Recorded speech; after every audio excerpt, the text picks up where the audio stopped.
क्या आप जानते हैं कि जब भगवान विष्णु ने अवतार लिया था तब कौन था वह पहला प्राणी जिसने भगवान विष्णु के दिव्य रूप को देखा था।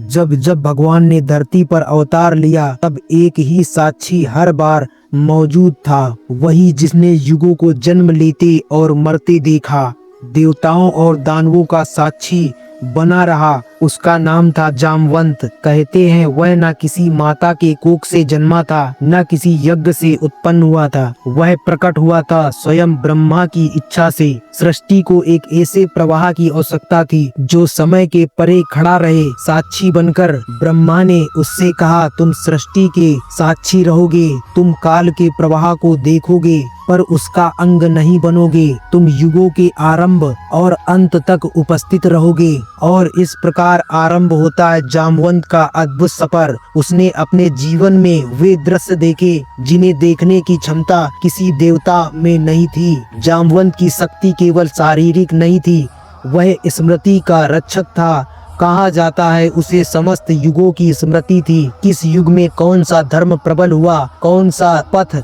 अधर्म में बदला, इसलिए उसे युगों का साक्षी कहा गया। जब त्रेता युग आया और भगवान विष्णु ने राम अवतार लिया तब वही जामवंत उपस्थित थे। जब रावण ने सीता का हरण किया, जामवंत उस समय वानर सेना का मार्गदर्शक बने।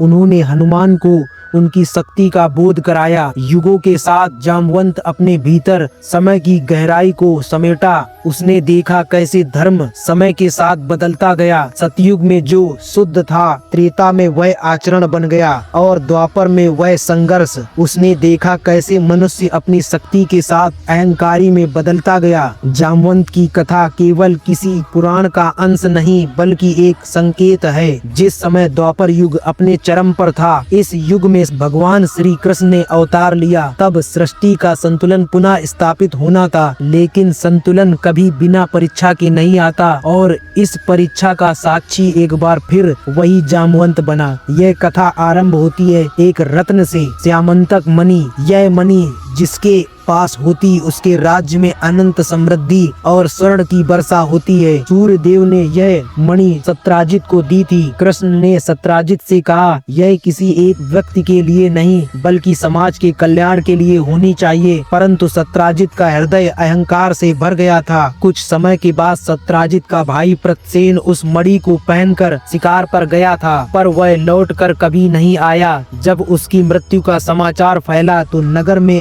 यह अफवाह उड़ी कि कृष्ण ने श्यामंतक मणि के लिए प्रतसेन की हत्या कर दी। यह आरोप कृष्ण पर लगा और वह मौन रहे। उन्होंने अपने अनुयायियों से कहा, मैं सत्य लेकर लौटूंगा। और फिर कृष्ण निकल पड़े उस रहस्यमयी मणि की खोज में जो सूर्य का प्रतीक था। कहा जाता है प्रतसेन की लाश एक जंगल में मिली, पास ही उसके घोड़े का शव भी पड़ा था, पर वहाँ से आगे के निशान किसी विशाल वन्य जीव के पंजों के थे। वे निशान कृष्ण को एक गहरी गुफा तक ले गए। भीतर अंधकार था परंतु दिव्य तेज भी था। वही श्यामंतक मणि का प्रकाश। जामवंत मणि के रक्षक बन चुके थे। कृष्ण गुफा में प्रवेश कर चुके थे। वहाँ उनकी दृष्टि श्यामंतक मणि पर पड़ी। जब कृष्ण मणि के लिए आगे बढ़े तब जामवंत ने उन्हें परखा। वह जानते थे कि इस रत्न पर अधिकार पाने वाला कोई साधारण नहीं हो सकता। उन्होंने अपनी अपार शक्ति से कृष्ण की परीक्षा ली। कहा जाता है वह संघर्ष 21 दिन तक चला। फिर उनकी चेतना ने उन्हें पहचाना। यह वही आत्मा है जो तब राम थी और अब कृष्ण के रूप में प्रकट हुई। वह तुरंत नतमस्तक हुए और अपनी पुत्री जामवंती का विवाह श्री कृष्ण से किया। त्रेता के साक्षी जामवंत ने द्वापर के द्वारा श्री कृष्ण को वह शक्ति सौंप दी।